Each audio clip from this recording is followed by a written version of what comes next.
पीछे हजारों मुजाहिदीन की एक फॉलोइंग है, लड़ने वालों की, ठीक है। ये तहरीक तालिबान या आईएस से इनका कोई ताल्लुक नहीं, ठीक है। तो इसका मतलब ये है कि वो असासे जो फौज पालती रही है, फौज के साथ अलाइंड रहे हैं, उनको हलाक किया गया है। कह तो दिया जाता है कि जी इंडिया का हाथ है, या ये कह दिया गया कि जी ये जो जाफर एक्सप्रेस है ये भारत की तरफ से जो है वो दुश्मनों ने करवाया है। एक तरफ अफगानिस्तान को भी हम कहते हैं, फिर टीटीपी भी हमले कर रही है। मसला ये है कि कोई एविडेंस भी तो हो ना, क्योंकि देखिए ये जैसे ये बात हो रही है कि कोई एविडेंस के बगैर आप किसी पे ये जब कह देते हैं, तो दूसरी तरफ से फिर ये कहा गया कि आप अपने अंदर झांकें कि क्या हो रहा है हम पे इल्जाम लगाने के बजाय। दोस्तों पहले आप ये दोनों वीडियो देखिए, उसके बाद इसके पहलुओं पर बात करेंगे। कमांडर मुजाहिद टाइप के देवबंद उलमा इस दौरान हलाक हुए हैं अभी, बिल्कुल, हाँ, दहशतगर्द जो है, हाँ, वो तो हलाक। और ये बहुत खौफनाक वाकयात हैं, ये छोटे से वाकयात नहीं है, क्योंकि ये सारे के सारे जो लीडर्स हैं, ये इनके पीछे हजारों मुजाहिदीन की एक फॉलोइंग है, लड़ने वालों की, यानी अस्करियत पसंदों की फॉलोइंग है। और इनको इत्तेफाक की बात है, जो जितने भी लोग ये जो हलाक हुए अभी हाल ही में, जो एक यस्टरडे हुए हैं, जिनका नाम ये कोयटा में जो हुए अभी हलाक, तो इन लोगों को के पर जो हमले हुए हैं, इस पे बुनियादी चीज समझने की ये है कि ये वो मुजाहिद कमांडर्स हैं देवबंदी स्कूल ऑफ थॉट के, जो हुकूमत और या फौज के करीब रहे हैं, ठीक है। ये तहरीक तालिबान या आईएस से इनका कोई ताल्लुक नहीं है, ठीक है। तो इसका मतलब ये है कि वो असासे जो फौज पालती रही है, फौज के साथ अलाइंड रहे हैं, उनको हलाक किया गया है। तो ये बहुत बड़ी सतह की एक साजिश नजर आ रही है। और इसी तरह जो बलूचिस्तान में जो ट्रेन का वाकया हुआ है, मैं उस ट्रेन के वाकये को इतना बड़ा वाकया नहीं समझता। हमें नजर जरूर आ, क्योंकि ट्रेन हाईजैक हुई है, क्योंकि वो एक लिमिटेड लेवल की एक आप कह लें कि अस्करी, लेकिन इतनी बड़ी तादाद में दहशतगर्दों का आप क्या कहते हैं, इतना बड़ा ऑपरेशन कर लेना दहशतगर्दी का, मतलब डू यू रियली थिंक कि ये हमें इसको उस तरीके से नहीं लेना चाहिए?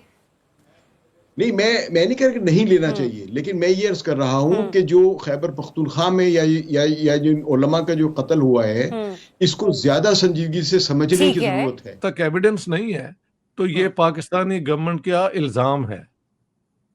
वो एक इन्होंने इंडियन वो नेवल कमांडर यादव वो पकड़ लिया हुआ है, और उस पर एक सजाए मौत भी इन्होंने दी थी। फिर इंटरनेशनल वो जो कोर्ट है वहां पे वो स्टे उससे मिल गई।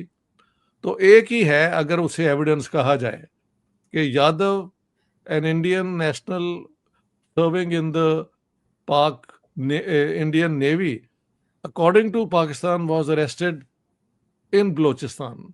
What was he doing there if that is true?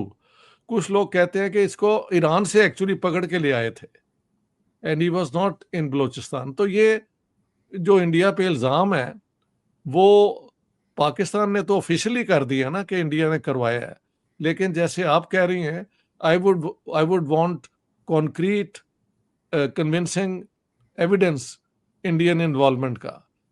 अलबत्ता एक और बात भी है, अगर हम कश्मीर के अंदर, इंडिया के कश्मीर के अंदर हर वक्त कोशिश करते रहते हैं उनको डिस्टेबलाइज करने की, हाँ जी, टेररिस्ट जाते हैं और ये हमले होते हैं उनके। मुझे याद है, मैं मिला था कुछ इंडिया में लोगों को, उन्होंने कहा जी आपसे क्या बात करें, रोज हमारे जवान जो हैं मारे जाते हैं। तो अगर इंडिया अब उसका फायदा उठा रहा है टिट फॉर टैट का, तो इसका क्या है कि ये ऐसे ही चलता रहेगा।